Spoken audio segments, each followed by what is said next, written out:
বন্ধুরা অনেকে আছেন যে যারা চীনা হাঁসের বাচ্চা কিনে প্রতারণার শিকার হন। চীনা হাঁসের বাচ্চা বলে তারা দেশি খাকি ক্যাম্বেলের বাচ্চা আপনাদেরকে দিয়ে দেয়। তো এই ক্ষেত্রে আপনাদের করণীয় কি থাকবে? আপনারা কিভাবে চিনবেন যে দেশি হাঁসের বাচ্চা আনছেন নাকি চীনা হাঁসের বাচ্চা আনছেন? তো সেটি নিয়ে আজকে আলোচনা করব। তো বন্ধুরা দেরি না করে আমাদের এই চ্যানেলটি সাবস্ক্রাইব করে দেন।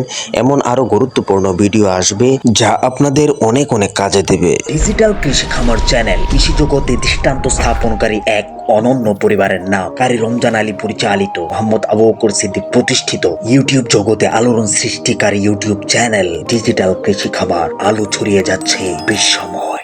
এখন যে হাঁসের বাচ্চাগুলো দেখতেছেন এগুলো প্রতারণার শিকার হয়েই আনা হয়েছে। আর শুরুতে যে হাঁসের বাচ্চাগুলো আপনারা দেখেছেন ওইগুলো হচ্ছে রিয়েল চীনা হাঁস। আপনাদেরকে বোনাস একটি টিপস দেই, আপনারা যে সময় বাচ্চাগুলো ক্রয় করবেন আপনারা আগে দেখবেন যে ওই লোকটা কি পাইকার নাকি খামারি।